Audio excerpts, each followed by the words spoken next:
नमस्कार साथीहरु, the एचएनसी reaction च्यानलमा तपाईहरुलाई हार्दिक स्वागत गर्दछु र च्यानललाई चाहिँ सब्स्क्राइब गर्नु होला, भिडियोलाई लाइक गर्नु होला र आफुलाई मेरा भनाइप्रति के चाहिँ धारणा छ तपाईहरुको कमेन्टमा लेख्नु होला।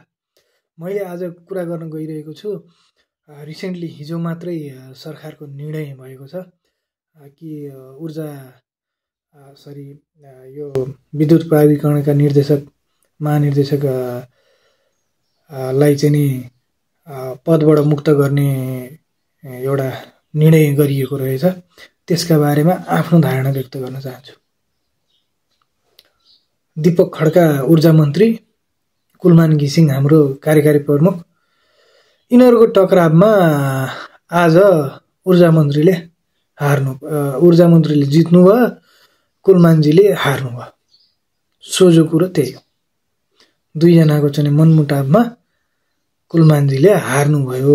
2/3 दम्बको सरकारले हरायो। यो कुरालाई चाहिँ तपाईहरुले बुझ्नु भएकै छ। रह्यो कुरा चाहिँ नि कुलमानलाई हटाउने कुरामा दीपक खड्का मान्छे को हो भन्ने कुरा चाहिँ नि तपाईहरुले विभिन्न न्यूज च्यानलहरुमा विभिन्न एनालाइसिस गर्ने मान्छेहरुका मुखबाट सुन्नुभयो होला। यो कुरा कसैलाई लुकेको पनि छैन। यता कुलमानले चाहिँ नि विभिन्न कालखण्डमा चाहिँ नि भएका ती लोड सेडिङका उहरुलाई चाहिँ नि समस्याहरुलाई समाधानको लागि विभिन्न परिश्रम गरेर देशलाई लोड सेडिङ मुक्त गराउनु भयो। यो चाहिँ नि 2/3 सरकारलाई पचेन भन्न पर्छ।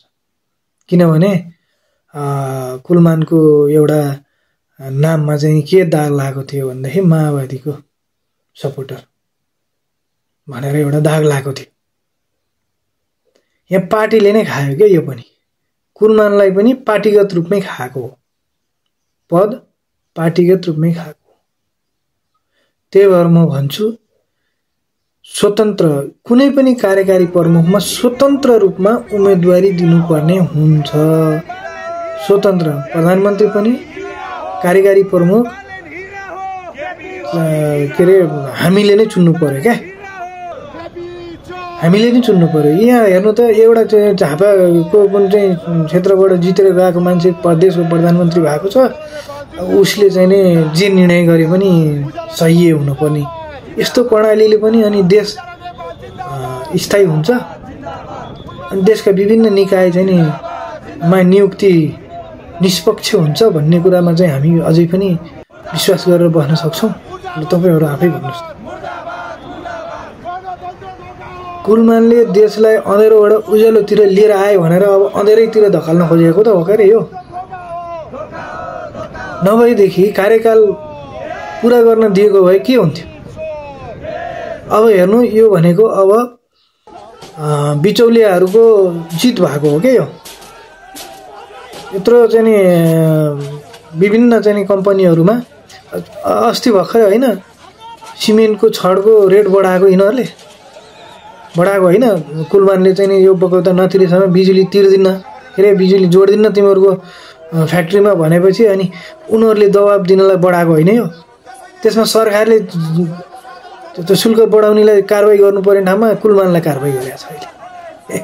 यस्तो छ देशको अवस्था। भएको यही हो के। तपाई घटनाक्रमलाई सिनारियोलाई हेर्दै जानुस् न, बुझ्दै जानुस् न। सामान्य व्यक्तिले पनि एनालाइसिस गर्न सक्छ यो कुरा। अब बिचौलियाहरुको पैसा खाएको छ त। ऊर्जा मन्त्रीले नि खाएको छ, प्रधानमन्त्रीले नि खाएको छ। यिनीहरुलाई चुनाव खर्च कहाँबाट निस्किन्छ त? कहाँबाट निस्किन्छ ल भन्नु त? चुनाव खर्च त त्यही 2-4 वटा चाहिँ नि उद्योग धन्दाबाट चन्दा लिएर गर्ने त हो के। अब उनीहरुलाई भने अनुसारको नभएपछि त अनि हेर्नु त मूल्य बढाउँदाखेरि सरकारले एक्सन लिनुपर्नेमा उल्टो चाहिँ नि प्राधिकरणको अध्यक्षलाई चाहिँ नि कारबाही गरिदियो।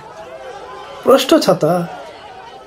प्रष्ट कुरा छ। हेर्नुस् यसको विरोध गरौँ। हामीहरुले सेन्सिटिभ भएर कुरा गरौँ।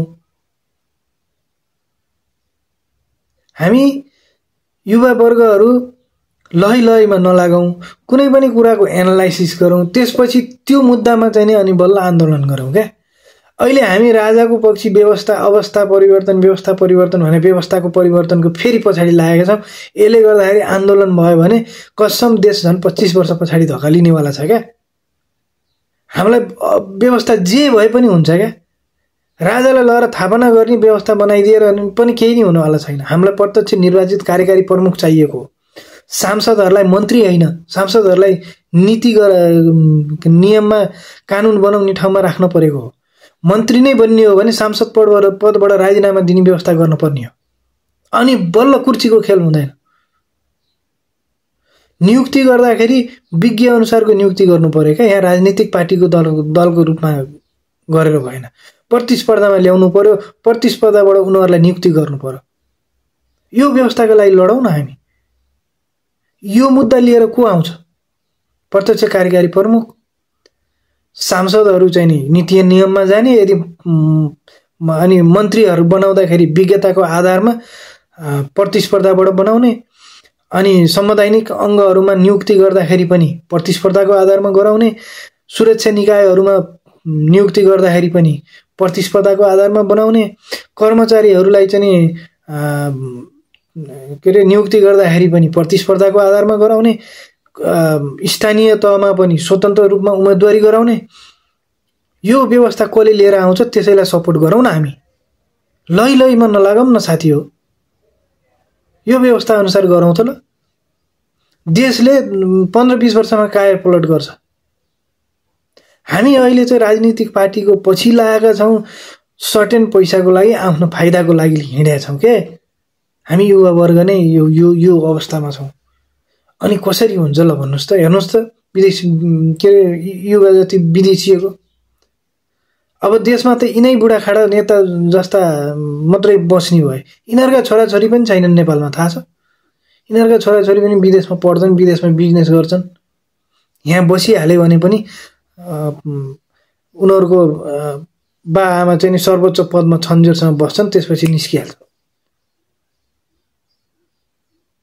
यो देखेर जो आए पनि हुन्छ, व्यवस्थामा जो भए पनि हुन्छ, नीति नियम कार्यान्वयन गर्ने मान्छे राम्रो बन्नु पर्यो। हामीले प्रत्यक्ष निर्वाचित कार्यकारी प्रमुख पाउनु पर्यो। र कुलमानको विषयमा सरकारले राजनीतिक प्रतिशोध साधेको छ र बिचौलियाहरूको पक्षमा यो निर्णय गरेको छ। जसले चाहिँ नि रेट बढाउँछ, जसले चाहिँ नि मोनोपोली गर्छ, उसैलाई चाहिँ नि हित हुने गरी यो निर्णय गरेको छ। यसको सर्वत्र विरोध हुनुपर्छ र हामी युवा वर्गहरूले चाहिँ संयमित भएर यो कुरामा चाहिँ नि आवाज उठाउनुपर्छ।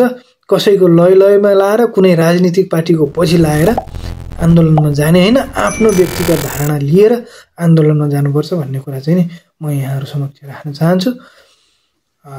तपाईहरुलाई यो विषयमा के लाग्छ तपाईहरुले कमेन्ट गर्नु होला। र यो मेरो च्यानल चाहिँ नि अहिले मैले नयाँ हाम्रो युवाहरूको लागि लक्षित गरेर देशमा भएका राजनीतिक, सामाजिक र विभिन्न समसामयिक कुराहरूलाई चाहिँ नि विज्ञ हासिल गरेका व्यक्तिहरूको एनालाइसिसको रियाक्सन गर्ने तरिकाले चाहिँ नि मैले यो च्यानल सुरुवात गरेको छु। आशा छ तपाईहरुको सपोर्ट पाउनेछु।